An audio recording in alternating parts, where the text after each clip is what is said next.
चलिए आज की क्लास स्टार्ट करते हैं। तो कल हम पढ़ रहे थे ग्रेविटेशनल फोर्स के बारे में, न्यूटन्स लॉ या इनवर्स प्रोपोर्शनल लॉ जो होता है। तो ये कुछ क्वेश्चंस किए थे हमने उससे रिलेटेड। तो कल मेनली हमने बस यही दो चीजें पढ़ी थी कि फॉर्मूला होता है G m1m2/r²। फिर ये घूमने वाले सवाल किए थे कि अगर कोई एक मास दूसरे मास के चारों तरफ केवल म्यूचुअल ग्रेविटेशनल फोर्स की वजह से सर्कुलर मोशन कर रहा है तो उनकी ओमेगा में क्या रिलेशन होगा, वेलोसिटी में क्या रिलेशन होगा, राइट। फिर अंत में एक सवाल हमने ये वाला किया कि due to mutual gravitational force they are moving circle. यहाँ पे तीनों सर्कल में घूम रहे थे तो इनकी वेलोसिटी क्या होगी। और अंतिम सवाल था ये वाला कि find the net gravitational force on mass m kept at 1। इन दोनों की वजह से नेट फोर्स मैंने आपको निकालना सिखाया था। तो ग्रेविटेशनल फोर्स अट्रैक्टिव फोर्स है, फोर्स ऑफ अट्रैक्शन है, तो ये अपनी साइड अट्रैक्ट करेगा, इसको अपनी साइड अट्रैक्ट करेगा, रिजल्टेंट फोर्स यहाँ आ जाएगा 2f cos थीटा। ठीक है। फिर एक क्वेश्चन दिया था मैंने आपको होमवर्क करने के लिए, find x for which F net will become maximum. मतलब यहाँ पे इस मास को कितनी दूरी पर हम रखें कि जो ये फोर्स है एफ नेट ये मैक्सिमम हो जाए। तो क्या करें बताइए। तो मतलब बेसिकली यहाँ पे एक फंक्शन है एक फंक्शन है एफ, उसे हमें मैक्सिमाइज करना है। तो किसका यूज करेंगे, मैक्सिमा मिनिमा के कॉन्सेप्ट्स का, एप्लीकेशन ऑफ डिफरेंशिएशन। तो फोर्स नेट का इक्वेशन, फोर्स नेट की एक्सप्रेशन कितनी है, 2Gm² into x upon x² plus d² की पावर 3/2। तो इस फोर्स को आपको मैक्सिमाइज करना है, मैक्सिमम निकालना है। तो कैसे करोगे, आप इस फोर्स F को x के रिस्पेक्ट में डिफरेंशिएट करोगे और डिफरेंशिएट करके 0 कर दोगे, तो वहां से जो x की वैल्यू होगी उस x पर ये F मैक्सिमम हो जाएगा। ठीक है, बात समझ में आई क्या। कर सकते हो डिफरेंशिएशन की कर दूं। तो ये तो कांस्टेंट है, तो कांस्टेंट एज इट इज पड़ा रहेगा 2Gm²। और फिर इसका आपको डिफरेंशिएशन करना है, आप u अपॉन v का कॉन्सेप्ट यूज कर सकते हो। u अपॉन v क्या था याद है, नीचे जो है उसका स्क्वायर, यानी कि हो जाएगा x² प्लस d² का क्यूब, क्योंकि ये 3/2 का स्क्वायर करेंगे तो 2 से 2 कट जाएगा। फिर नीचे वाले को कांस्टेंट यानी कि x² प्लस d² की पावर 3/2। ऊपर वाले का डिफरेंशिएशन, x का डिफरेंशिएशन कितना हो गया 1, माइनस ऊपर वाले को कांस्टेंट और नीचे वाले का डिफरेंशिएशन, नीचे क्या है x² प्लस d² के बाद 3/2 का डिफरेंशिएशन करना पड़ेगा। तो 3/2 आगे आया, अंदर बन जाएगा x² plus d², 3/2 minus 1, 3/2 minus 1 half हो जाएगा, इंटू अब अंदर का करेंगे तो x² का 2x, d² का 0। ये डिफरेंशिएट हो गया। अब इसको हमें 0 पुट कर देना है, 0 के बराबर कर देना है। तो ये वाली टर्म नीचे जाएगी, 0 अपॉन खत्म हो जाएगी, राइट। ये डिनोमीटर में है, वो भी ऊपर जैसे क्रॉस मल्टीप्लाई होके ये भी 0 हो जाएगा। बचेगा केवल क्या, बचेगा ये x² प्लस d² की पावर 3/2 बराबर x into 3/2 x² plus d² की power half into 2 into x. ये बचा है और हमें x की वैल्यू निकालनी है यहाँ से। तो आप देखो ये 2 से ये 2 गया और ये कितना है, हाफ है ना, तो हाफ इधर जाके इसको काट देगा, ये कितना बन जाएगा 3/2 माइनस हाफ, तो ये आ जाएगा 1, राइट। तो क्या बचा आपके पास फाइनली, ये बचा x² प्लस d² बराबर, यहाँ से आपको मिल रहा है 3x इंटू एक्स, तो 3x², तो d² बराबर आ गया 2x², तो d बराबर आ गया √2x, सॉरी x बराबर निकाल लेना, x बराबर आ गया d अपॉन √2। प्लस और माइनस आ गए, अंडर रूट ले तो प्लस माइनस, प्लस माइनस क्या रिप्रेजेंट कर रहा है, नीचे या ऊपर।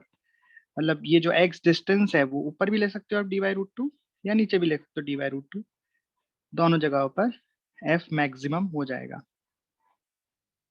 तो एक्स की वैल्यू कितनी आ गई,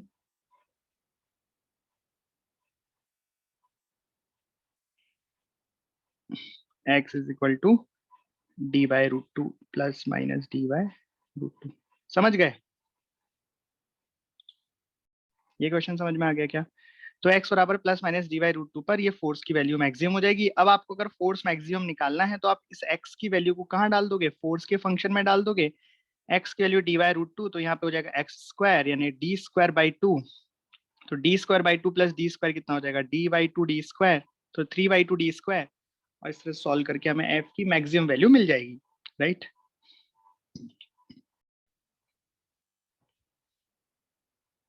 सो find distance from m। m से वो डिस्टेंस बतानी है where a third point mass should be kept on the line joining such that the net gravitational force on that mass is 0। एक थर्ड मास है, उस थर्ड मास की वैल्यू मान लो small m है या m डैश है, उसको इस लाइन पर, लाइन ज्वाइनिंग जो है m और 16m की, कहाँ पे रखें ताकि उस पर ग्रेविटेशनल फोर्स 0 आए। और कौन लगाएगा ग्रेविटेशनल फोर्स उस थर्ड मास पे, ये m और 16m लगाएंगे। करिए।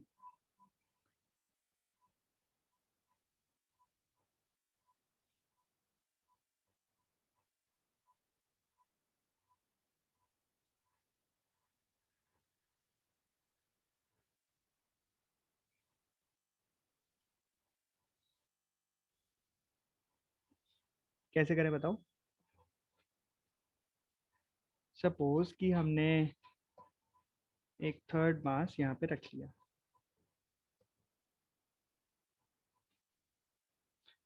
चलिए सबसे पहले डिसाइड करते हैं कि वो जो तीसरा मास हम रखने वाले हैं वो इस दोनों को मिलाने वाली लाइन पे ही रखने वाले हैं, ठीक है। बट यहाँ पे भी तीन जगह हो सकती है, एक तो हो सकती है यहाँ पे, यानी एम के इधर यहाँ पे कहीं, एक हो सकती है दोनों के बीच में कहीं पे, एक हो सकती है इधर की साइड कहीं पे। तो तीन पोजीशंस है यहाँ पे जहाँ पे हम स्मॉल एम को रख सकते हैं, इस तीसरे मास को रख सकते हैं। तो आपको सबसे पहले डिसाइड करना है कि कहाँ रखें, यहाँ रखें या यहाँ रखें या यहाँ रखें। मतलब कैपिटल एम मास के इधर रखें, एम और 16m की बीच में कहीं पे रखें, या 16m के इधर रखें, तो देखना पड़ेगा, राइट। ठीक है, देखते हैं। तो सबसे पहले मास हमने मान लो मैंने इधर रख दिया, स्मॉल एम मास मैंने यहाँ रख दिया। तो इस पर अब नेट फोर्स 0 होना चाहिए इस पर, यही तो बोल रहा है कि net gravitational force on that mass should be 0। तो इस मास पर हम देखते हैं फोर्स कैसे कैसे लगेंगे। तो ये जो कैपिटल एम है ये स्मॉल एम पर कैसे फोर्स लगाएगा, अपनी तरफ अट्रैक्ट करेगा, क्योंकि ग्रेविटेशनल फोर्स क्या होता है, अट्रैक्शन वाला फोर्स होता है, अट्रैक्ट करता है, राइट। और जो 16m है ये भी इस m को अपनी तरफ ही अट्रैक्ट करेगा। तो दोनों मासेस इसको अपनी तरफ अट्रैक्ट करेंगे, तो क्या इस पे नेट फोर्स 0 हो सकता है क्या, बोलो। अगर इस मास को दोनों ही मासेस अपनी साइड अट्रैक्ट करें F1 और F2, तो ये तो जोड़ेंगे ना F1 F2, क्या जीरो कर सकते हैं क्या, आपस में एक दूसरे को कैंसिल आउट कर सकते हैं क्या। इसका मतलब m यहाँ पर नहीं हो सकता। चलिए एक पोजीशन देखते हैं m की, यहाँ पे क्या यहाँ हो सकता है क्या, सोचो। स्मॉल m की बात कर रहा हूँ, ये थर्ड मास जो है। तो यहाँ पर भी 16m इसको अपनी तरफ अट्रैक्ट करेगा, क्योंकि ग्रेविटेशनल फोर्स अट्रैक्शन है, और m भी इसको अपनी साथ अट्रैक्ट करेगा। तो कि यहाँ पे ऐसा हो सकता है क्या, नहीं हो सकता। यहाँ पे भी ऐसा दोनों फोर्सेस अट्रैक्ट करेंगे, तो ये भैया यहाँ पे जीरो थोड़ा ना हो सकता है। तो इसका मतलब जो मास m तीसरा मास रखा जाएगा वो इस m और 16m की बीच में कहीं पर रखा जाएगा, राइट। तो सपोज मान लेते हैं कि वो यहाँ पर रखा गया है, ठीक है। और m से इसकी डिस्टेंस मान लेते हैं x, राइट। तो इससे कितनी डिस्टेंस हो जाएगी, 16m से टोटल डिस्टेंस है 100 सेंटीमीटर, तो इससे डिस्टेंस हो जाएगी 100 माइनस x सेंटीमीटर में हमने लिया है। अब ये जो बीच में मास रखा है इस पर हमें नेट फोर्स लिखना है। तो जैसा कि अब मान के चल रहे हैं कि ये जो m है वो इस पर किधर फोर्स लगाएगा, अपनी साइड अट्रैक्ट करेगा। तो मतलब इस पर एक फोर्स इधर लगेगा, इसको हमने F1 बोल दिया। और 16m इसको अपनी तरफ खींचेगा, इसको हमने F2 बोल दिया। हाँ, यहाँ पे ऐसा हो सकता है कि किसी पॉइंट पर F1 और F2 बराबर हो जाए, x की किसी वैल्यू पर F1 और F2 क्या हो जाए, बराबर। तो इस थर्ड मास पर लगने वाला नेट ग्रेविटेशनल फोर्स क्या हो जाएगा, 0। तो बेसिकली हमें क्या करना है, बस F1 बराबर क्या करना है, F2। F1 फोर्स किस किस के बीच में लग रहा है, ये कैपिटल M और स्मॉल m के बीच में लग रहा है, तो ये हो जाएगा G capital M small m upon दोनों के बीच की डिस्टेंस है x, तो x स्क्वायर बराबर F2 कितना है, ये किस किस के बीच में लग रहा है, ये लग रहा है 16m और स्मॉल m के बीच में, तो G 16m into m upon 100 minus x का स्क्वायर। समझ गए। अब कैसे सॉल्व कर सकते हैं हम, बड़ी इजीली, बिल्कुल बड़े आसानी से हम इसे सॉल्व कर सकते हैं। कैसे, देखो G से गया G, भाई G से G गया, कैपिटल M से कैपिटल M गया, स्मॉल m से स्मॉल m गया, तो कितना बचा, यहाँ बचा 1/x square 16 divided by 100 minus x। समझ गए। अब क्या करें, दोनों साइड हमें किसकी वैल्यू निकालनी है, तो x की वैल्यू निकालनी है, तो दोनों साइड अंडर रूट कर दें, तो अंडर रूट करने पर ही आ जाएगा 1/x बराबर 4 divided by 100 minus x। Under root किया है इसलिए प्लस माइनस सॉल्यूशन ले ली, एक बार प्लस के साथ सॉल्व कर लेते हैं, तो ये आ जाएगा 1/x बराबर 4/100 माइनस x। तो कितना आ गया यहाँ से, 100 माइनस x बराबर 4x, तो x बराबर आ गया 20 सेंटीमीटर। ठीक है, और दूसरे के साथ सॉल्व करेंगे माइनस के साथ, तो बन जाएगा 1/x बराबर -4/100 माइनस x। ये हो जाएगा,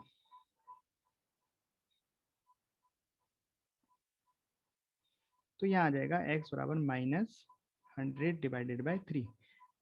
तो यहाँ पे x किस में आ गया, नेगेटिव में आ गया, तो ये वाला सॉल्यूशन हम रिजेक्ट कर देंगे, क्योंकि x को हमने यहाँ पे क्या माना है, डिस्टेंस माना है, और डिस्टेंस तो पॉजिटिव होगी ना, दूरी तो पॉजिटिव है, x तो हम पॉजिटिव, तो ये वाला आंसर सेलेक्ट हो जाएगा, वो वाला रिजेक्ट हो जाएगा। x की वैल्यू कितनी आ जाएगी, 20 सेंटीमीटर। इस तरीके से सॉल्व हो गया, देख लो, आया समझ।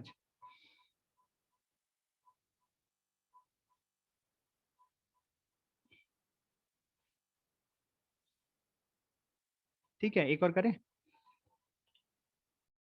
सेम क्वेश्चन है, पिछली बार नोन टर्म्स ली थी मैंने, इस बार अननोन टर्म्स में ले रहा हूँ। तो m1 और m2 दो मासेस हैं, जिनके बीच में डिस्टेंस दी है, find distance of equilibrium point from m1। m1 से कितनी दूरी पर वो मास रखें, कोई भी मास। अब देखो पिछले सवाल में क्या थर्ड मास पे डिपेंड कर रहा था, जैसे हमने थर्ड मास यहाँ पे स्मॉल m लिया, स्मॉल m की जगह हम कुछ भी ले लेते तब भी आंसर यही रहने वाला था, क्योंकि देखो यहाँ पे स्मॉल m से स्मॉल m तो कट ही रहा था, तो आप स्मॉल m कुछ भी लेते स्मॉल m की जगह, वो तो कट ही जाता। मतलब हम कोई सा भी मास रखें, जो इक्विलिब्रियम पॉइंट है वो सभी के लिए इक्विलिब्रियम पॉइंट होगा। तभी तो ये पूछा है कि find the distance of equilibrium point from m1। तो कैसे करना है solve, suppose this is the equilibrium point, m1 से इसकी डिस्टेंस x मान ली, और m2 से इसकी डिस्टेंस कितनी हो जाएगी, d माइनस एक्स, राइट।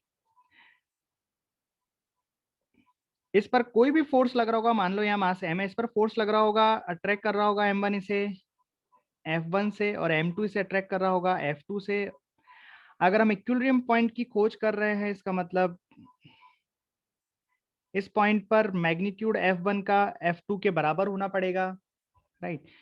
तो मैग्नीट्यूड क्या लिखूंगा, जी m1m अपॉन एक्स स्क्वायर बराबर जी m2m upon d minus x square. बात समझ में आई। अब इसमें से जो जो कट रहे उनको उड़ा दो, तो g गया m गया, तो ऊपर बचा यहाँ पे m1 अपॉन एक्स स्क्वायर बराबर m2 upon d minus x का होल स्क्वायर। क्या करूँ मैं, दोनों साइड अंडर रूट ले लूँ, तो अंडर रूट ले लूंगा तो क्या बन जाएगा, root m1 divide by x बराबर root m2 divided by d minus x. ठीक, अब इसको सॉल्व कर लो। यहाँ से हमें किसकी वैल्यू निकालनी है? वैल्यू तो हमें x की निकालनी है, तो क्रॉस मल्टीप्लाई किया तो बना x रूट m2 बराबर d into root m1 minus x into root m1। इस वाली टर्म को इधर ले जाऊंगा, ये प्लस बन जाएगा, x कॉमन ले लूंगा तो ये बन जाएगा x बराबर d रूट m1 divided by under root m1 plus under root m2। तो आप ऐसे याद रख सकते हो, यहाँ पे x किससे दूरी है? The x is the distance from m1।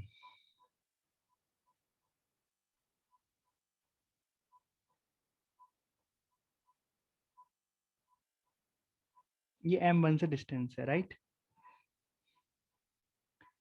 सीख गए इस तरीके से।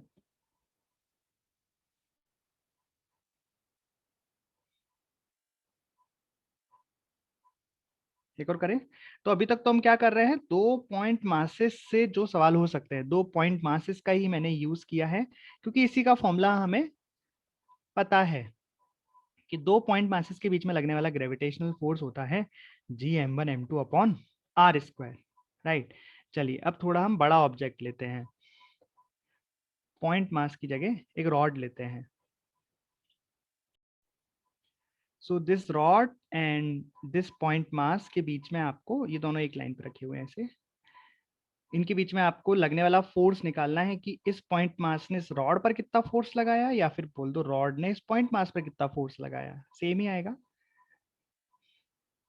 बट यहाँ पे आप देख रहे हो, यहाँ पे पॉइंट मास नहीं, हमने रॉड का यूज किया है और इधर पॉइंट मास है। 2 पॉइंट मास के बीच में लगने वाला फोर्स मैं जानता हूँ, वो होता है Gm1m2 अपॉन दोनों के बीच में डिस्टेंस, ये हमें फॉर्मूला दिया गया है।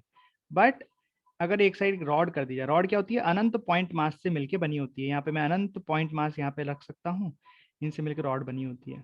तो क्या करना पड़ेगा मेरे को बताओ यहाँ?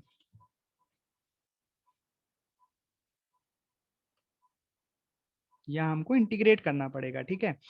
यहाँ ऐसा मत कर देना कि इसका यहाँ पे हमने सेंटर ऑफ मास निकाल लिया तो सारा का सारा मास यहाँ पे रख लिया, और फिर मास तो यहाँ पे रख लिया, और उसके बाद बोल दिया कि अच्छा ये टोटल डिस्टेंस कितनी हो गई, d प्लस l/2 और m1m2 अपॉन r स्क्वायर कर दिया। वो गलत है, सेंटर ऑफ मास निकाल के नहीं होता है। सेंटर ऑफ मास का कॉन्सेप्ट ऐसा नहीं है ना? वो कॉन्सेप्ट केवल फोर्स वगैरह के लिए एप्लीकेबल है, मतलब जहाँ पे ग्रेविटेशनल फोर्स यूनिफॉर्म होता है, जैसे हर पॉइंट पर mg लगता था, तो हम कह देते थे कि सारा का सारा mg कहाँ लग रहा है? सेंटर ऑफ मास पे लग रहा है। बट अभी जो हम ग्रेविटेशनल फोर्स की बात कर रहे हैं वो क्या है? Gm1m2 अपॉन r स्क्वायर, ये डिस्टेंस पर डिपेंड कर रहा है। तो अगर यहाँ पे मैं यूनिफॉर्म रॉड के कुछ पॉइंट्स की बात करूं, जैसे एक पॉइंट यहाँ है, एक पॉइंट यहाँ है, एक पॉइंट यहाँ है, एक पॉइंट यहाँ है, तो इस छोटे एम से इसकी डिस्टेंस अलग अलग है। एक डिस्टेंस ये है, एक डिस्टेंस ये है, एक डिस्टेंस ये है। तो मतलब जो ग्रेविटेशनल फोर्स हर पॉइंट पर लग रहा है वो अलग अलग लग रहा है। मतलब यहाँ पे हम सेंटर ऑफ मास पे सारा फोर्स नहीं मान सकते। ठीक है, तो कैसे करेंगे इसको? इसको करने के लिए फिर हमें क्या करना पड़ेगा बताइए? इंटीग्रेट करना पड़ेगा, एलिमेंट लेना पड़ेगा। करा है ना पहले भाई, क्योंकि जो फॉर्मूला है वो तो पॉइंट मास के लिए ही है। तो हम क्या करेंगे यहाँ पे कि यहाँ से मान लेते हैं एलिमेंट, यहाँ से लेते हैं कि भाई इस जो मास m का पॉइंट मास है, यहाँ से x डिस्टेंस दूरी पर, यहाँ से x डिस्टेंस दूरी पर रॉड में हमने एक छोटा सा dx लेंथ का एक एलिमेंट लिया। ये dx लेंथ इतनी छोटी है, इतनी छोटी है कि हम इस dx लेंथ के एलिमेंट को पॉइंट मास अज्यूम कर सकते हैं। इस dx लेंथ के पॉइंट मास, इस dx लेंथ के एलिमेंट का जो मास हो जाएगा उसे हम कह देंगे dm, और dm किसके बराबर होगा? m upon l into D x के बराबर होगा। m upon l into D x के बराबर होगा। ठीक है, ये बात तो आपको आती है, इसमें कोई बहुत ज्यादा समझाने वाली बात नहीं है। यूनिफॉर्म लेंथ है तो l लेंथ का मास है m, तो dx लेंथ का कितना होगा? m upon l into D x. अब इस पॉइंट मास और इस स्मॉल एम के पॉइंट मास के बीच में ग्रेविटेशनल फोर्स हम लिख सकते हैं, क्योंकि दो पॉइंट मासेस के बीच में ग्रेविटेशनल फोर्स लिखना हमें आता है। तो मतलब यहाँ पे मैं लिख सकता हूँ dF इज इक्वल टू ये दो पॉइंट मासेस के बीच में लगने वाला ग्रेविटेशनल फोर्स। तो जी m1 हो गया स्मॉल m, m2 हो गया dm अपॉन आर स्क्वायर, दोनों के बीच में डिस्टेंस है एक्स स्क्वायर, एक्स डिस्टेंस है तो एक्स स्क्वायर हो गया, राइट। इस तरीके से ये फोर्स हो गया। अब यहाँ पे dm की वैल्यू पुट कर दो, dm क्या है, तो कैपिटल G और स्मॉल m, ये तो कांस्टेंट टर्म है। dm की वैल्यू है m upon L into D x, तो ये हो जाएगा m upon L into D x, और नीचे एक्स स्क्वायर तो है ही, ठीक है। इसमें से भी कांस्टेंट और हटा लो तो g small m capital M upon L, अंदर क्या बचा,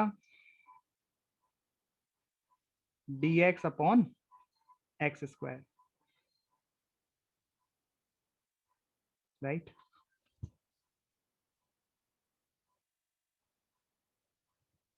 अब इस पे लिमिट लगाएंगे हम, एक सेकंड। ओके, तो यहाँ तक आपको समझ में आ गया सब। यहाँ पे मैंने डीएम की वैल्यू रख दी और ये कांस्टेंट चीजें जो हैं उनको साइड में रख लिया, तो ये बन गया ये ना, इंटीग्रेट कर दिया तो टोटल फोर्स निकल के आ जाएगा। बस हमें क्या डालनी है, अब लिमिट डालनी है। तो एक्स पर लिमिट डालनी है, क्या डालें बताओ। एक्स लिमिट क्या होती है, बेसिकली जितने पार्ट को आप इंटीग्रेट कर रहे हो, आपका एलिमेंट जहां स्टार्ट हो रहा है और जहां पे एंड हो रहा है, वो लिमिट की इनिशियल और फाइनल वैल्यूज होती हैं। तो एलिमेंट हमने रॉड में लिया है, तो पहला एलिमेंट कहाँ आएगा, ये जो मैंने ब्लू कलर की लाइन खींची है यहाँ पे आएगा पहला एलिमेंट। और ये पहला एलिमेंट, अच्छा एक्स कहाँ से लिया है हमने, जो एक्स है, ये जो एक्स को हम इंटीग्रेट कर रहे हैं, एक्स मैंने स्मॉल m से लिया है, राइट। मतलब जो पहला एलिमेंट है इसकी दूरी यहाँ से कितनी हो जाएगी, d हो जाएगी। तो मतलब इनिशियल लिमिट कितनी हो जाएगी, d, एंड फाइनल क्या हो जाएगी ये, और इसकी डिस्टेंस यहाँ से कितनी हो जाएगी, d plus L, d plus L. बस ये लिमिट लग गई इंटीग्रेशन की।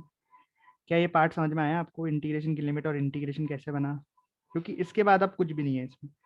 ये हो जाएगा f बराबर g small m capital M upon l, और इंटीग्रेट कर देंगे 1 अपॉन एक्स स्क्वायर का इंटीग्रेशन कितना होता है, x ऊपर जाएगा -2 प्लस 1 अपॉन -2 प्लस 1, तो x की पावर माइनस ऑफ x की पावर -1, मतलब मैं लिख सकता हूँ कि माइनस ऑफ 1 अपॉन एक्स।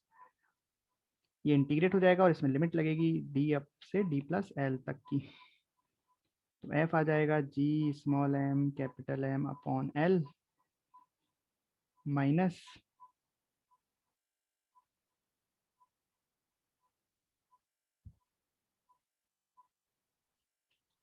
तो एक माइनस तो बाहर ही है, चलो ऐसे लिमिट डाल दो ढंग से। तो देखो एक माइनस तो इसमें ये आ गया, इसको तो बाहर पटक लेते हैं, बाहर मतलब यहाँ रख लेते हैं, ठीक है। और अंदर क्या रहेगा, देखो पहले फाइनल लिमिट डालेंगे तो ये बन जाएगा 1 upon D plus L, minus initial limit डालेंगे बन जाएगा 1 अपॉन डी। ठीक है भाई, यही होगा। इसको सॉल्व कर लो, कितना आ रहा है, सॉल्व करने पर ये आ रहा है G small m capital M upon L, ये माइनस अंदर भेज दिया तो 1/d माइनस 1 अपॉन, ये समझ में आया क्या कि ये माइनस को अंदर मल्टीप्लाई कर दिया तो ये माइनस में और ये प्लस में हो गया। और यहाँ से फाइनल आंसर आ गया आपका f बराबर GMM divided by d upon d plus L. सही है।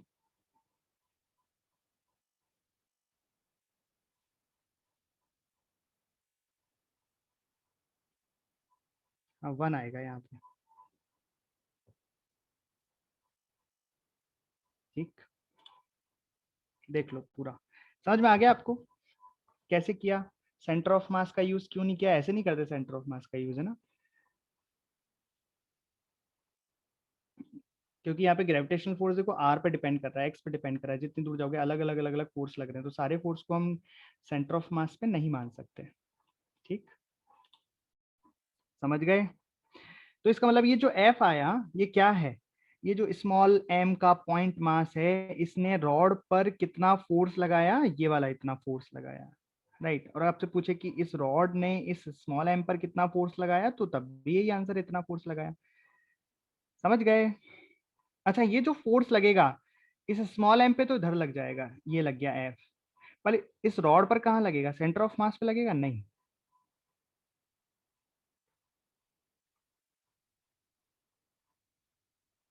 ये सब अलग अलग पॉइंट्स पर आगे की तरफ लग रहा है, और इन सब का नेट हमने निकाला और नेट ये वाला आया है। ठीक है, चलिए आगे चलें। तो ये सब हमने फोर्स के बारे में पढ़ लिया, 2 पॉइंट मास के बीच में लगने वाला फोर्स और एक्सटेंडेड ऑब्जेक्ट के बीच में लगने वाला फोर्स, ये सारे हमने पढ़ लिए। ठीक है, अब इसी से रिलेटेड एक टर्म आती है, फोर्स से रिलेटेड ही है वो, लेकिन फोर्स तो कब लगता है, जब 2 मास होते हैं, उनके बीच में आपस में होने वाला interaction gravitational interaction gravitational force कह देते हैं, राइट। यहाँ पे भी देखो 2 मासेस थे, एक ये मास सेम पॉइंट मास था और एक साथ में कौन था, रॉड थी। तो जितने भी आपने फोर्स वाले सवाल किए वहां पे 2 मास तो हैं, तभी तो फोर्स लगा। तो ये बात समझ में आई आपको कि ग्रेविटेशनल फोर्स लगने के लिए 2 मास का होना जरूरी है, या अगर 2 मास ना बोले तो ऐसा बोल सकते हैं कि मास भले ही से एक हो, लेकिन वो मास किसी दूसरे ग्रेविटेशनल फील्ड में एग्जिस्ट करे। जैसे अर्थ है और ऊपर हम खड़े होते हैं, है ना, तो हमारे ऊपर क्या लग रहा है, ग्रेविटेशनल फोर्स लग रहा है। क्यों क्यों लग रहा है, क्योंकि हम अर्थ के ग्रेविटेशनल फील्ड में हैं। समझ में आ रही है बात? मतलब या तो 2 मास हो तो एक दूसरे के ऊपर ग्रेविटेशनल फोर्स लगेगा, या अकेला मास किसी मास के ग्रेविटेशनल फील्ड में रखा हो, उसके क्षेत्र में रखा हो, गुरुत्वाकर्षण क्षेत्र में रखा हो। तो एक गुरुत्वाकर्षण क्षेत्र कहां से आ रहा है, दूसरे मास से ही तो आ रहा है, मतलब बेसिकली दूसरा मास प्रेजेंट है। क्या बात समझ में आई? कि अर्थ के ग्रेविटेशनल फील्ड में हम हैं, तो हम पर क्या लग रहा है, ग्रेविटेशनल फोर्स लग रहा है ड्यू टू अर्थ, राइट। तो ये टर्म क्या है, ग्रेविटेशनल फील्ड, और कहां पर कितना लगता है, यही हम पढ़ने वाले हैं। तो बेसिकली क्या है ये ग्रेविटेशनल फील्ड, तो किसी भी मास के चारों ओर एक इमेजिनरी फील्ड होता है, जिसमें अगर कोई दूसरा मास आता है तो वो फोर्स फील करता है, वो उस पहले मास का ग्रेविटेशनल फील्ड कहलाता है। समझ में आई क्या? जैसे अर्थ है, अर्थ के चारों ओर इसका एक ग्रेविटेशनल फील्ड है, उस फील्ड में अगर जो भी मास आएगा वो अर्थ की साइड पुल होगा, वो अर्थ का ग्रेविटेशनल फील्ड है। ठीक, तो यही बात हम पढ़ने वाले हैं कि ग्रेविटेशनल फील्ड एंड इस इट्स इंटेंसिटी, मतलब इंटेंसिटी मतलब कि ये किस तरीके से वेरी करता है, किस तरह से इसका फॉर्मूला आता है, मतलब कहाँ पे कितना होगा, तो फील्ड और उसकी intensity. So what is gravitational field? It is the region around any mass,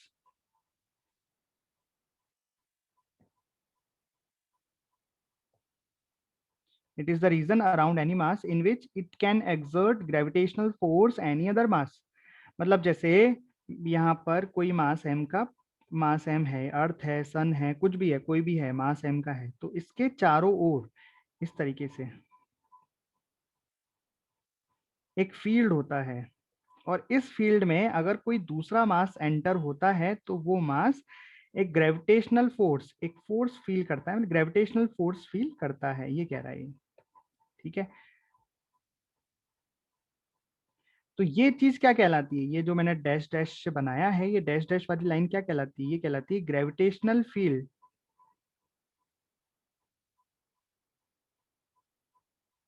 reason of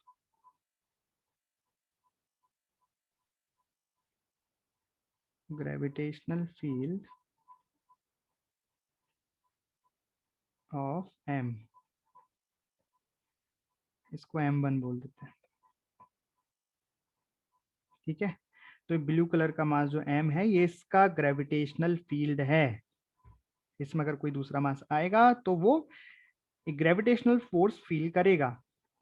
किसी भी मास के लिए ये जो ग्रेविटेशनल फील्ड होता है ये इंफिनिटी तक होता है, राइट, थियोरेटिकली। क्योंकि हम फॉर्मूला क्या लिखेंगे, अभी मैं बताऊंगा आपको इलेक्ट्रिक फील्ड इंटेंसिटी का फॉर्मूला, लेकिन मतलब ऐसे समझ लो कि कोई भी मास अनंत पे कोई दूसरा मास रखा है तो दोनों के बीच में भी ग्रेविटेशनल फोर्स लगता है, राइट। वैसे ही मैं कह रहा हूँ कि इस स्मॉल, ये छोटा, ये जो मास रखा है m, इसका ये जो ग्रेविटेशनल फील्ड है ये अनंत तक है थियोरेटिकली तो, बट प्रैक्टिकली हम देखें तो कुछ डिस्टेंस पर जाकर वैनिश हो जाता है, खत्म हो जाता है, राइट। जैसे कोई सैटेलाइट लॉन्च की अर्थ से, तो आपने कभी सुना होगा कि ये सैटेलाइट अब अर्थ के ग्रेविटी से बाहर निकल चुकी है, सुना है ऐसा? ये अर्थ की ग्रेविटी से वो बाहर निकल गई है, तो फिर अब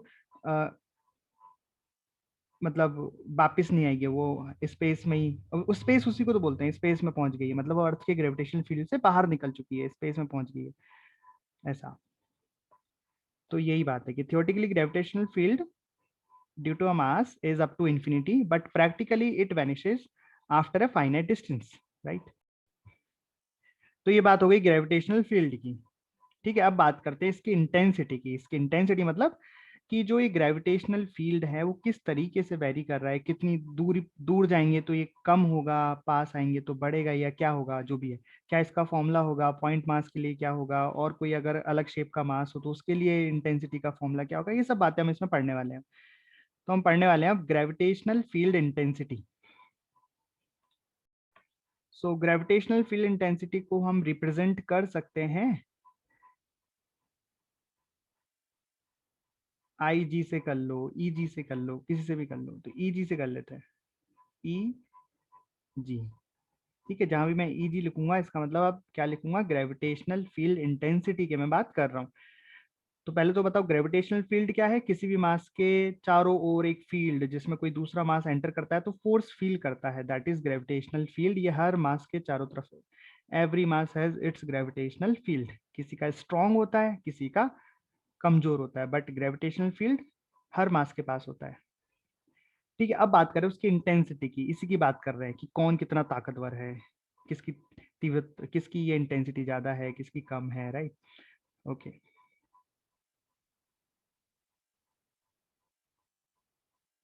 सो हम इसकी डेफिनेशन क्या लिखते हैं, सबसे पहले डेफिनेशन की बात कर लेते हैं, इलेक्ट्रिक फील्ड इंटेंसिटी की डेफिनेशन की।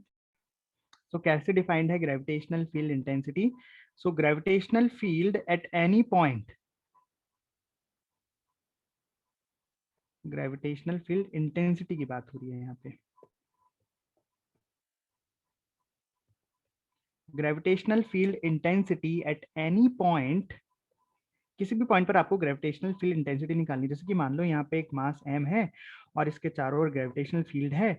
आपको यहाँ से कुछ दूरी r पर इस पॉइंट p पर इस मास m की जो ग्रेविटेशनल फील्ड है उसकी इंटेंसिटी फाइंड करनी है। तो क्या होगी इंटेंसिटी, वो बता रहे हैं हम कि is gravitational force experienced bye a unit mass kept eight that point. मतलब अगर हम 1 किलो का मास, यूनिट मास मतलब 1 किलो का मास यहां पर रख दें, और ये 1 किलो का मास जितना फोर्स फील करेगा, ध्यान से सुनना, ये 1 किलो का मास जितना फोर्स फील करेगा, कितना फोर्स फील करेगा बताओ, जी एम इंटू 1, क्योंकि 1 किलो का mass divided by r distance पे आर स्क्वायर।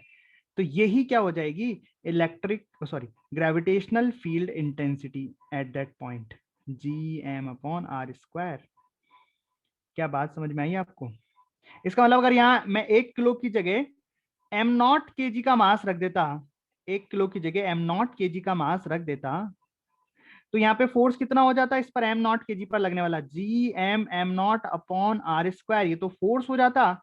और अगर मुझे उस पॉइंट पर ग्रेविटेशनल फील्ड इंटेंसिटी फाइंड करनी है तो मुझे इस एम नॉट से डिवाइड करना पड़ता, G m m not upon are square divide by m not से एम नॉट चला जाता, तो ये बन जाता ग्रेविटेशनल फील्ड इंटेंसिटी। तो बेसिकली मैं ग्रेविटेशनल फील्ड इंटेंसिटी का फॉर्मूला ऐसे लिख सकता हूं, force on that point divided by mass on that point. बोलो इस तरीके से क्या मैं डिफाइन कर सकता हूं ग्रेविटेशनल फील्ड इंटेंसिटी को? भाई दोबारा समझो कि यूनिट मास पर लगने वाला फोर्स, 1 किलो मास पर लगने वाला फोर्स, ग्रेविटेशनल फील्ड इंटेंसिटी उस पॉइंट पर। Suppose this is the mass, कोई मास है m, ठीक है, और उसकी वजह से इस पॉइंट P पर, इस पॉइंट P पर इसकी वजह से क्या होगा, देखो यहाँ पे ऐसे बहुत हर जगह पे कुछ ना कुछ फील्ड होगा इस मास m की वजह से। तो पॉइंट P पर मुझे ग्रेविटेशनल फील्ड इंटेंसिटी फाइंड करनी है, Eg फाइंड करना है मेरे को, कहाँ पे फाइंड करना है, पॉइंट P पर फाइंड करना है।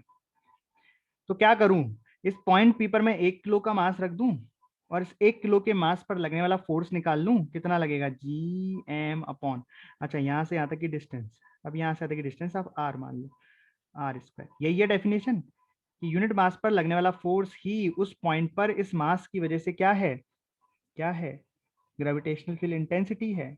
अरे आई बात समझ में। तो कुल मिला के मैं ऐसे कर सकता हूं, मैं इसको जनरल में ऐसे लिख सकता हूं, यहाँ 1 किलो की जगह मैं यहाँ मान लेता हूं कि यहाँ पे एम नॉट के जी का मास है, एम नॉट के जी का मास, तो इसको बोलूंगा मैं source mass, source mass, because इसकी वजह से ज्ञात किया जा रहा है, इसका, इसकी, भाई जो ग्रेविटेशनल फील्ड इंटेंसिटी फाइंड कर रहे हो, किसके ग्रेविटेशनल फील्ड की इंटेंसिटी आप बता रहे हो, इसकी बता रहे हो, कहाँ पे, इस पॉइंट पी पर, इस पॉइंट पी पर मास रखा है एम नॉट, इस एम नॉट को मैं बोल दूंगा m naught is the point mass, test mass या टेस्ट पॉइंट, इस पॉइंट पी की बात कर रहे हैं ना अपन, तो ये हो गया टेस्ट पॉइंट पी, ठीक है भाई। और ये हो गया सोर्स, जिसके इलेक्ट्रिक फील्ड, जिसके ग्रेविटेशनल फील्ड की हम बात कर रहे हैं। तो इस पॉइंट पी पर जो ग्रेविटेशनल फील्ड इंटेंसिटी ईजी आएगी, उसका एक जनरल फॉर्मूला समझ लो कि force on that point P, gravitational force on that point P divided by वहां पर जो मास रखा है। समझ में आ गई क्या बात, ये उस पॉइंट पी पर ग्रेविटेशनल फील्ड की इंटेंसिटी का फॉर्मूला हो गया, force on that point P, इस पॉइंट पर एम नॉट मास रखा है, तो इस कैपिटल एम की वजह से इस एम नॉट पर जो भी फोर्स लगेगा divided by m not, am not से एम नॉट कट जाएगा, वो ग्रेविटेशनल फील्ड आ जाएगा पॉइंट पी पर। तो यहां से हम क्या सीखे, देखो ये तो स्केलर क्वांटिटी है, तो जो ग्रेविटेशनल फील्ड जिस डायरेक्शन में होगा वो उसी डायरेक्शन में होगा जिस डायरेक्शन में फोर्स था। तो मतलब यहाँ कैसे कह सकता हूं मैं कि gravitational field intensity is parallel to the gravitational force. कहाँ का फोर्स, उस पॉइंट पर फोर्स जिस पॉइंट की ग्रेविटेशनल फील्ड इंटेंसिटी मुझे फाइंड करनी है। और हाथ के हाथ इसकी यूनिट भी बता दीजिए।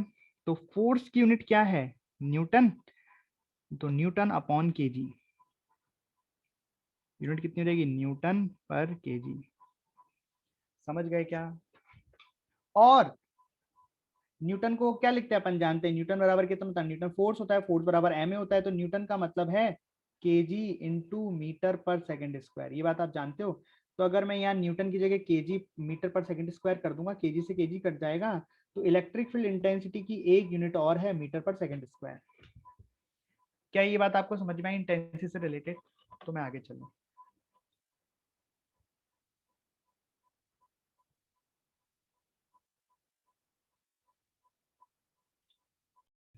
चलिए आगे समझ में, बहुत बढ़िया। अब हम बात करेंगे डिफरेंट डिफरेंट सोर्सेस की वजह से ग्रेविटेशनल फील्ड इंटेंसिटी के फॉर्मूले के बारे में।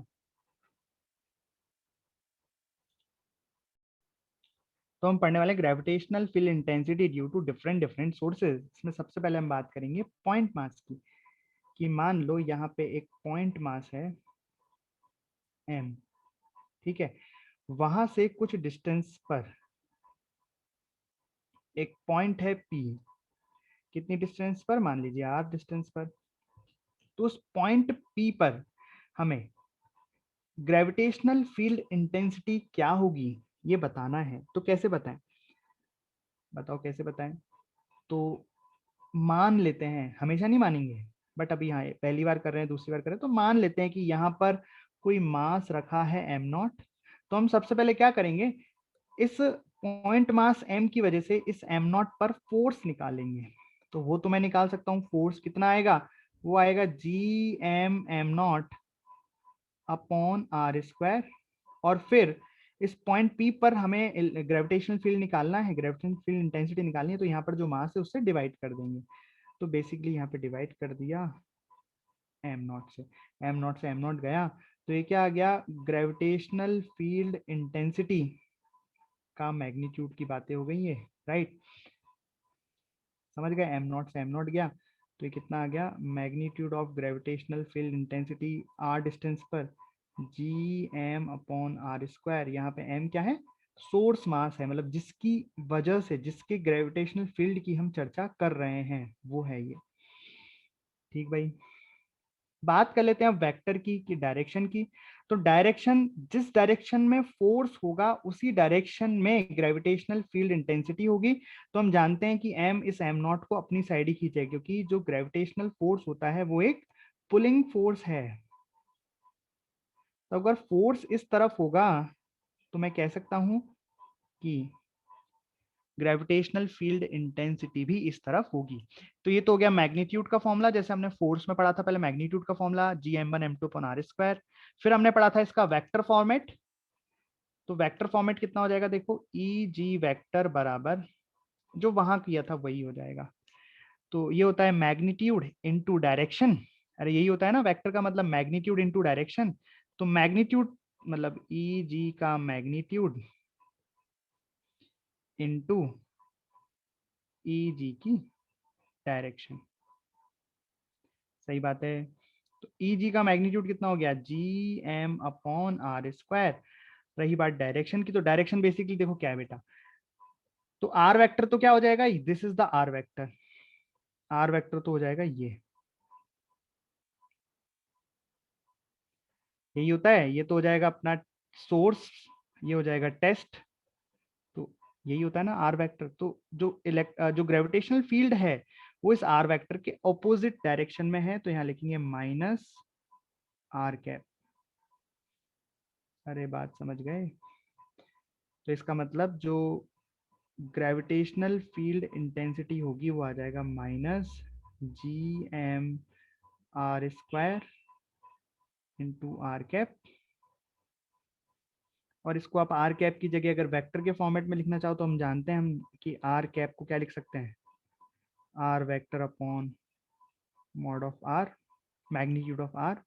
पुट कर दो इसमें तो Eg वेक्टर क्या बन जाएगा, -Gm/r² into r vector upon magnitude of r. R square का मतलब भी क्या है, मैग्नीट्यूड ऑफ आर का स्क्वायर, क्योंकि ये जो आर लिखा हुआ है बेसिकली नीचे क्या लिखा हुआ है, ये एम और एम नॉट के बीच की डिस्टेंस, यही तो मैग्नीट्यूड है आर का। तो क्या आ गया फॉर्मूला, Eg वेक्टर बराबर -Gm/r³ इंटू आर वेक्टर। लग रहा है कुछ फोर्स जैसा फॉर्मूला, बस एक मास से डिवाइड कर दिया फोर्स को। तो यही तो है डेफिनेशन, पर यूनिट मास। मतलब फोर्स को मास से डिवाइड कर दो तो क्या बन जाती है, ग्रेविटेशनल फील्ड इंटेंसिटी बन जाती है। ठीक, चलिए तो एक पॉइंट मास हो गया। अब अगर बहुत सारे पॉइंट मासेस की बात की जाए कि बहुत सारे पॉइंट मासेस रखे हुए हैं, उन सब की वजह से किसी पॉइंट पर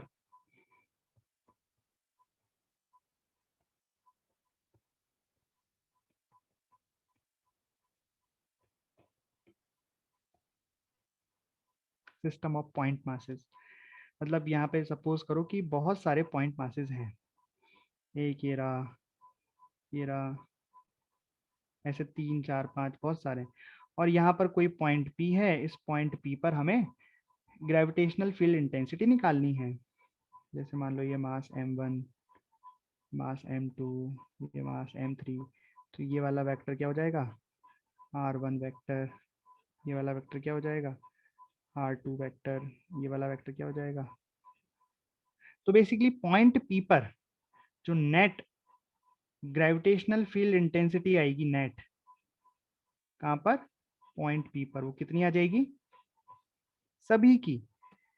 जैसे E1 vector plus E2 vector plus E3 vector, सभी का क्या किया है मैंने, वेक्टर सम किया है। ध्यान रखना, वेक्टर सम किया है, नॉर्मल नहीं जोड़ा है, मैग्नीट्यूड्स को नहीं जोड़ा है, वेक्टर जोड़ा है। मतलब आपको इस m1 की वजह से इस P पर फील्ड निकालना है, ग्रेविटेशनल फील्ड इंटेंसिटी निकालनी है, m2 की वजह से निकालनी है, m3 की वजह से निकालनी है। कौन सा फॉर्मूला लगा के निकालनी है, ये फॉर्मूला मैंने बताया उससे निकालनी है। फिर लास्ट में सभी को वेक्टर सम कर देना है तो आ जाएगा। तो ये कुछ वैसा लग रहा है ना जैसा फोर्स में होता था, प्रिंसिपल ऑफ सुपरपोजिशन, वही है ये।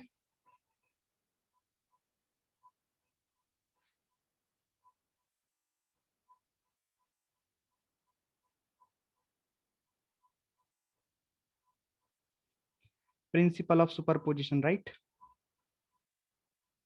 इस तरीके से चलिए नेक्स्ट चलते हैं। अब हम लेते हैं रिंग का।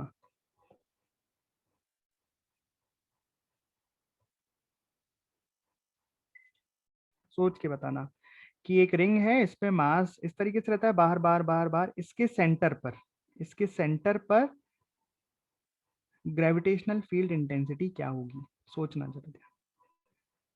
तो हमें बतानी है gravitational field intensity at the centre of the ring, सोच के बताना। तो यहाँ पे मैं जान रहा हूँ कि मासेस यहाँ है बाहर इस तरीके से, डीएम डीएम डीएम डीएम, जैसे अनंत मास इस पूरी रिंग पर इस तरीके से बिखरे हुए हैं। ठीक है, तो मतलब यहाँ पे एक पॉइंट मास है कि अनंत पॉइंट मास है? इनफाइनाइट पॉइंट मास है यहाँ, राइट? तो क्या लगेगा, सुपरपोजिशन प्रिंसिपल लगेगा ना। मतलब देखो अभी भी जो पढ़ा था कि अगर बहुत सारे पॉइंट मासेस हों और किसी पॉइंट पर आपको ग्रेविटेशनल फील्ड इंटेंसिटी निकालनी, तो सभी की वजह से इंटेंसिटी निकालो और फिर जोड़ दो, तो वही काम करेंगे यहाँ पे। तो सोचो मैंने एक एलिमेंट यहाँ लिया, तो इसकी वजह से जो ग्रेविटेशनल फील्ड इंटेंसिटी आएगी वो कैसी आएगी, इस तरफ ऐसे आएगी। भाई ग्रेविटेशनल फील्ड इंटेंसिटी कैसी होती है, जो हमेशा खुद की तरफ अट्रैक्ट करती है ना।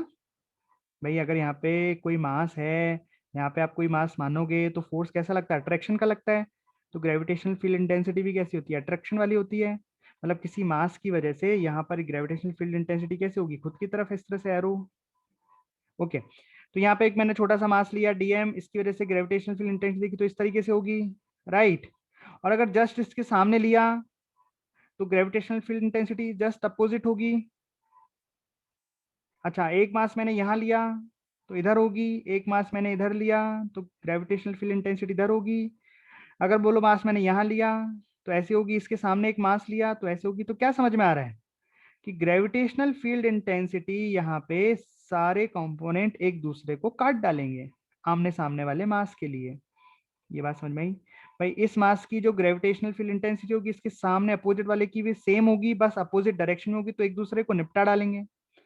वैसा ही सेम इधर वाले के साथ होगा, निपटा डालेंगे, वैसा ही सेम इधर वालों के साथ इधर। तो कुल मिला के सेंटर पर अगर यूनिफॉर्म मास रिंग है, ring having uniform linear mass density, अगर ये यूनिफॉर्मली मास डिस्ट्रीब्यूटेड है इस पर रिंग पर, तो सेंटर पर, रिंग के सेंटर पर जो ग्रेविटेशनल फील्ड होगा वो कितना होगा, 0 होगा। बात समझ में आई क्या?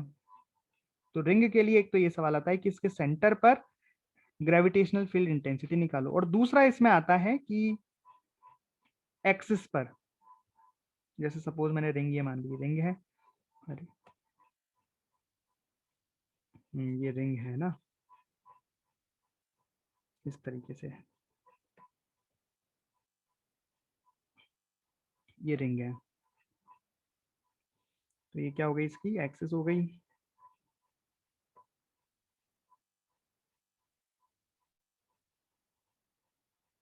ऐसे, तो इसके एक्सिस पर सेंटर से एक्स डिस्टेंस दूरी पर ग्रेविटेशनल फील्ड इंटेंसिटी की वैल्यू क्या होगी। तो find gravitational field intensity eight point P. Gravitational field intensity है पॉइंट पी, इसका मास m है, रेडियस r है, और पॉइंट p कहाँ पे है, मतलब दूसरा सवाल मैं कर रहा हूँ, पहला तो था एट सेंटर, दूसरा है at the axis of the ring,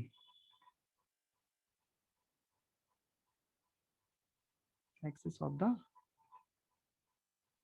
ring.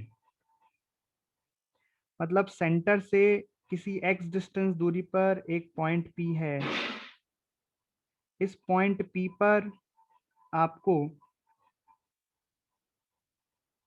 इस पॉइंट p पर आपको क्या निकालनी है, x डिस्टेंस दूरी पर ग्रेविटेशनल फील्ड इंटेंसिटी फाइंड करनी है। करिए, सोचो कैसे करोगे। हाँ, तो इसमें थोड़ा सा दिमाग लगाना पड़ेगा हमें ना।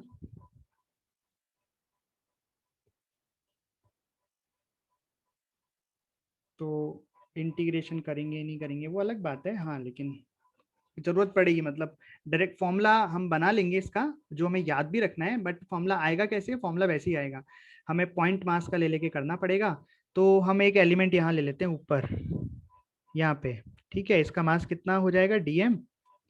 ठीक है, इस डीएम मास की वजह से इस पॉइंट पी पर, इस पॉइंट पी पर जो gravitational intensity I, gravitational field intensity होगी, वो किस डायरेक्शन में होगी?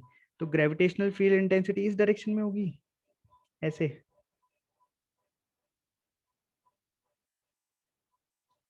राइट। और एक छोटे से एलिमेंट की वजह से इसको हम डीई बोल देते हैं, डीई, छोटी सी इंटेंसिटी डीई, राइट। भाई ऐसे ही तो करेंगे ना, पॉइंट मास से यहाँ से डिस्टेंस निकालेंगे आर। पॉइंट मास के लिए तो फॉर्मूला जानते हैं ना अपन, पॉइंट मास के लिए अभी भी निकाला, देखो फॉर्मूला। पॉइंट मास की वजह से जो ग्रेविटेशनल फील्ड इंटेंसिटी का फॉर्मूला Gm/r², आर क्या होती है? उस मास से उस पॉइंट की डिस्टेंस जहाँ पे हमको ग्रेविटेशनल फील्ड इंटेंसिटी फाइंड करनी है, तो ये डिस्टेंस आर। तो बेसिकली आर लिख लेता हूँ पहले, तो आर कितनी आएगी? √r² प्लस x², बिकॉज ये डिस्टेंस जो है, ये वाली डिस्टेंस आर हो गई ना, ये वाली डिस्टेंस r, ये वाली डिस्टेंस x, तो ये वाली डिस्टेंस कितनी हो जाएगी? √r² plus x²। तो इस छोटे से मास dm का इस पॉइंट P पर जो ग्रेविटेशनल फील्ड इंटेंसिटी होगी, ये आ गई dE। ऐसे ही मैंने एक एलिमेंट ले लिया जस्ट इसके सामने, इसका भी मास dm, और इसकी वजह से इस पॉइंट P पर, इसकी वजह से इस पॉइंट P पर जो ग्रेविटेशनल फील्ड इंटेंसिटी होगी वो भी कितनी हो जाएगी? dE, क्योंकि इस dm का भी इस पॉइंट P से कितना डिस्टेंस है? r² plus x²। अरे बात समझ में आई? अब अगर मैं इस एंगल को थीटा मान लूं, ये वाला एंगल को अगर मैं थीटा मान लूं, तो सिमेट्री से कह सकता हूँ ये नीचे वाला एंगल भी कितना हो जाएगा? थीटा। भाई सेम सेम है ना, आर एक्स, यहाँ पे भी आर एक्स, तो ये अगर ये एंगल थीटा है तो ये भी एंगल थीटा होगा। अब अगर मैं डी के कंपोनेंट करूं, तो डी का जो आगे वाला कंपोनेंट है वो आएगा डी कॉस थीटा, इधर वाले का भी आएगा डी कॉस थीटा, तो आगे का कंपोनेंट तो जुड़ जाएंगे 2d कॉस थीटा, और जो ऊपर नीचे वाले कंपोनेंट हैं वो कट जाएंगे डी साइन थीटा से, डी साइन थीटा। अरे क्या बात समझ में आई आपको? तो ये तो आ गया इन दो पॉइंट्स की वजह से, लेकिन ऐसे तो इसमें अनंत पॉइंट्स हैं, तो हमें क्या करना पड़ेगा?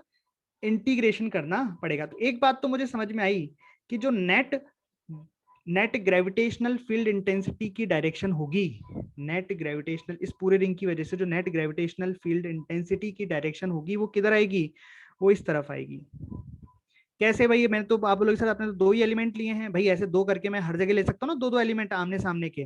जैसे दो एलिमेंट में यहाँ के ले लूँ आमने सामने के, सेम वहां पे भी ऐसा ही बनेगा, वहां पे भी कंपोनेंट होंगे, इधर इधर वाले कंपोनेंट कट जाएंगे, आगे वाले जुड़ जाएंगे, हर जगह पे ऐसा होगा।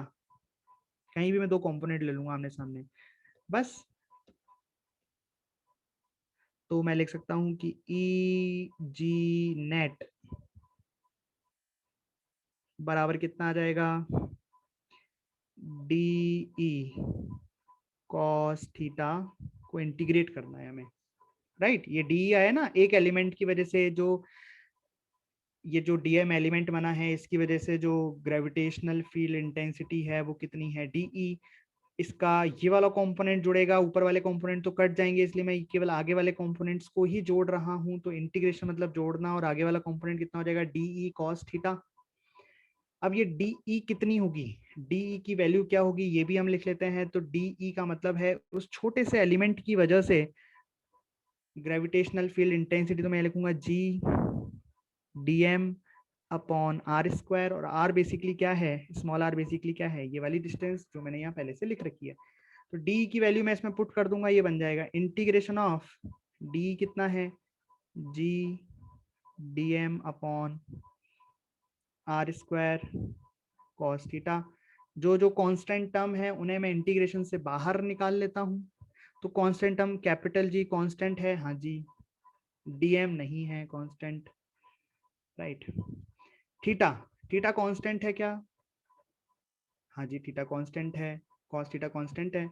और स्मॉल r कांस्टेंट है क्या? हाँ जी, तो ये आ जाएगा बाहर r² cos थीटा, अंदर क्या बचेगा? बस इंटीग्रेशन ऑफ dm। आप बोलोगे सर ये स्मॉल r कांस्टेंट कैसे है? तो अपन चलते हैं स्मॉल r के पास। तो क्या ये कैपिटल R कांस्टेंट है? हाँ, ये तो कांस्टेंट है क्योंकि तो रेडियस है रिंग की। और क्या ये x कांस्टेंट है? हाँ, ये फिक्स तो कर दिया है अपन ने कि सेंटर से x डिस्टेंस दूरी पर एक पॉइंट P है, तो ये x तो फिक्स हो गया है, right.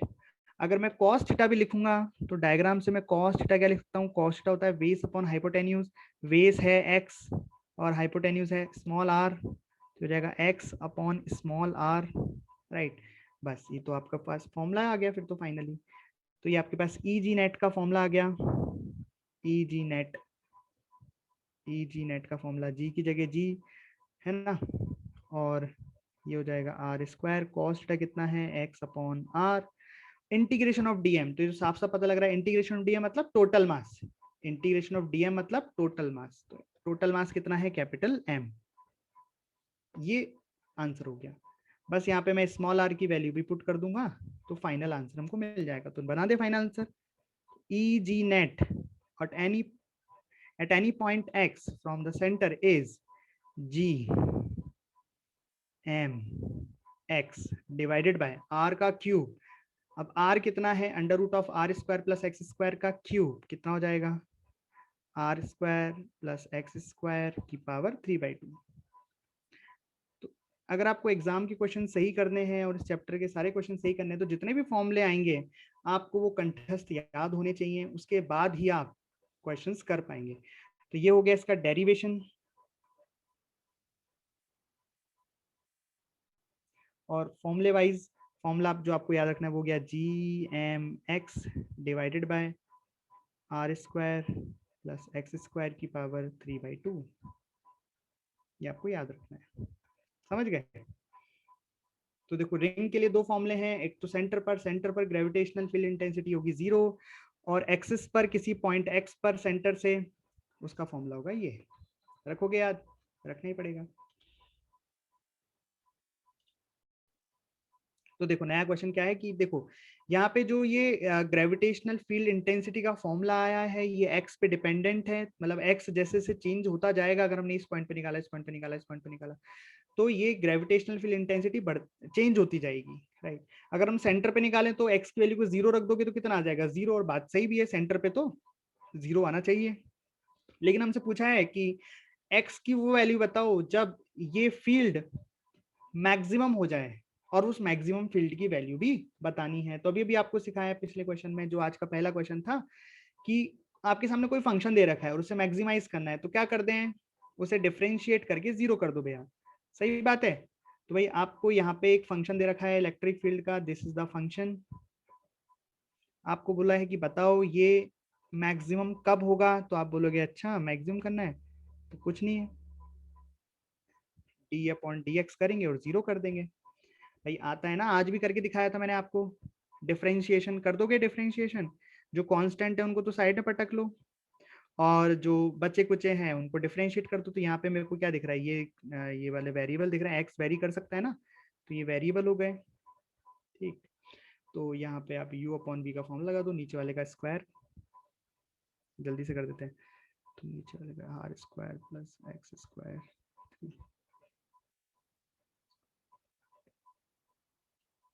3/2 into 1 minus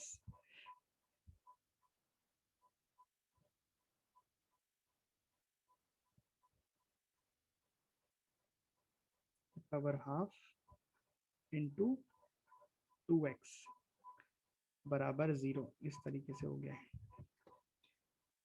right right right. बोलो आई बात समझ में? इसको हमने 0 कर दिया, अब 0 कर दिया तो भैया ये वाला टर्म तो ये ऐसा है, तो ये वाला टर्म भी गया, 0 हो गया, ये वाला टर्म क्रॉस मल्टीप्लाई होकर 0 हो गया। यहाँ से आप x की वैल्यू निकालोगे तो x की वैल्यू आती है r/√2, समझ गए? कर लोगे ना इसको, आज किया भी था फर्स्ट वाले वैसा ही डिफरेंशिएशन बना है। और इस r/√2 की वैल्यू को जब आप इस E की इक्वेशन में डाल दोगे, ग्रेविटेशनल फील्ड इंटेंसिटी की इक्वेशन में डाल दोगे, तो आपके सामने जो ग्रेविटेशनल फील्ड इंटेंसिटी रिंग के लिए है ये, है ना, ये बन जाएगा जी एम एक्स, एक्स की जगह आया है r/√2 divided by r square plus x square, मतलब r²/2 की पावर 3/2, ये बन गया। तो फाइनली सॉल्व कर दो, कितना आ रहा है ये? वो आप कर लेना यार। ये आ रहा है 2GM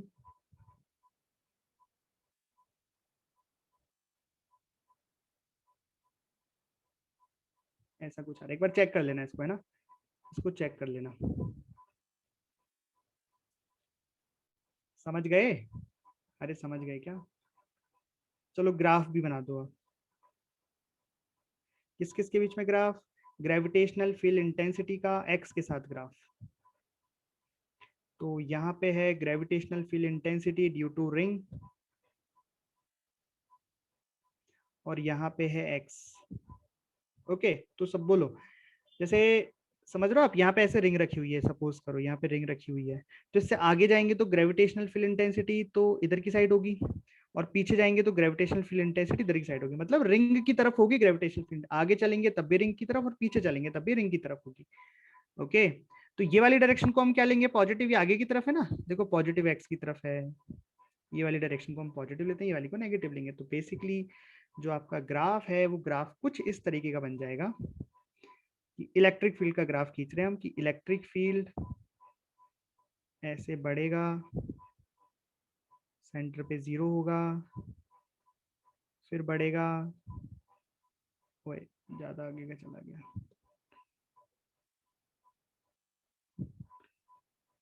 ऐसे घटेगा और घटते घटते 0 हो जाएगा।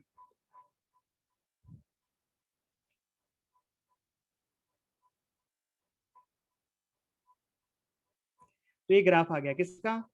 ये ग्राफ आ गया ग्रेविटेशनल फील्ड इंटेंसिटी का एक्स के साथ। तो आप यहाँ देख रहे हो जब एक्स बराबर 0 है तो ग्रेविटेशनल इंटेंसिटी कितनी हो गई? 0। फिर ये बढ़ा, ये पॉइंट क्या आएगा बताओ? यही तो हमने निकाला है, r/√2। वैसे ही पीछे भी आएगा r/√2। तो आप देखोगे तो यहाँ पे प्लस और माइनस आएंगे, अंडर रूट करोगे ना तो प्लस और माइनस, इसका मतलब है कि पीछे भी आएगा और आगे भी आएगा। समझ गए? इस तरीके से ग्राफ बन जाएगा। ठीक, तो इंटेंसिटी की डायरेक्शन ऐसे, और आप इधर की साइड आओगे तो ऐसे, ये डायरेक्शन बना दी मैंने। तो ये पूरी बात हो गई रिंग की। हॉलो स्फीयर, सॉलिड स्फीयर की बातें हम करेंगे अगली क्लास में। यहाँ तक क्लियर है? समझ में आ गया है? Okay, very good.